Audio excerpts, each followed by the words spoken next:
Okay guys, so today we got a second installment of the Stoners Delight bundles in Cold War and Warzone. Of course, for the first one we did have the Weed Whacker skin for Stone.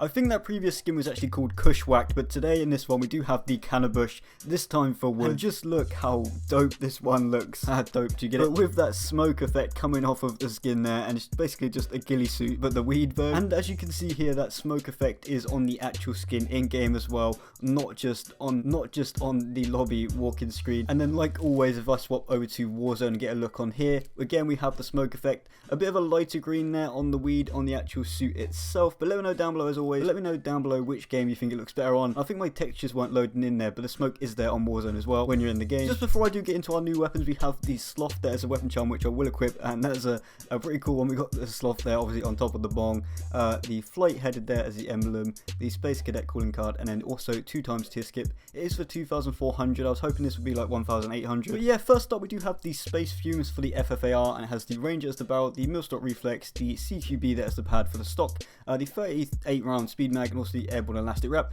And these weapons do have the floral, purple and green tracers, just like the previous Stoners pack did. And of course I will be giving you some better attachments for Warzone on these weapons as well. Then we have the space flight for the MP5. Now these ones have pretty good attachments anyway, but the agency suppressors on there, the 5mm laser, the raider stock, the stagnant 50 round drum, and also the bruiser grip, again having those tracers. Quick look at the masteries then, there's gold, diamond, and then dark matte ultra on the new FFAR. And then we've also got golden viper, plague diamond, and dark ether. Then for the MP5, gold, diamond, dark matte ultra, and then finally golden viper, plague diamond, and then a dark ether, another mastery. In game then, first up with our new FFAR, I have put that new sloth weapon charm on the side there, and yeah, these are just some pretty clean looking weapons. Like I said in the last Stoners Delight pack, this is not really my style, I'm not really into the weed and everything, but the blueprint looks pretty cool, like just the trippy out of this world look to it. And if I swap over to Warzone as well, you can see it on there, again looking pretty cool, and you can see there is that smoke effect like I mentioned on Warzone as well. And then both of these weapons do have those new, or I say new, they are on the previous one, the floral purple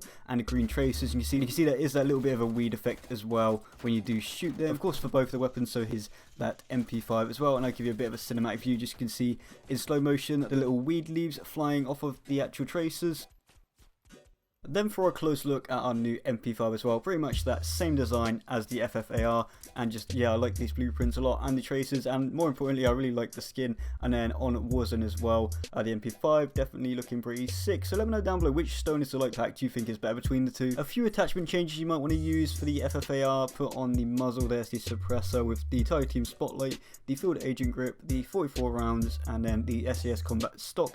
And then for the MP5, you don't need to change too much. You can keep that agency suppressor, put the bruiser grip, the 50 round drum, the serpent grip, and also the raider stock. And then if I take a look at the blueprints now with those changes, to be fair, they still look pretty much the same. For the FFAR, you've only really changed the underbarrel there, and also you've put the muzzle on there, so most of the blueprint stays. And then for the MP5, pretty much the whole weapon is exactly the same looking wise. So yeah, that's quite decent at least. And yeah, so if I just quickly wrap things up there by taking a look at the tracers on Warzone, obviously they are a little bit different with the different engine, but that's going to be it for the video. So make sure you drop a like if you enjoyed, subscribe to your channel with notifications on, because I always do showcase the new bundles in the game. Leave any questions in the comments, you can join my Discord server down there as well, and I'll see you on the next one.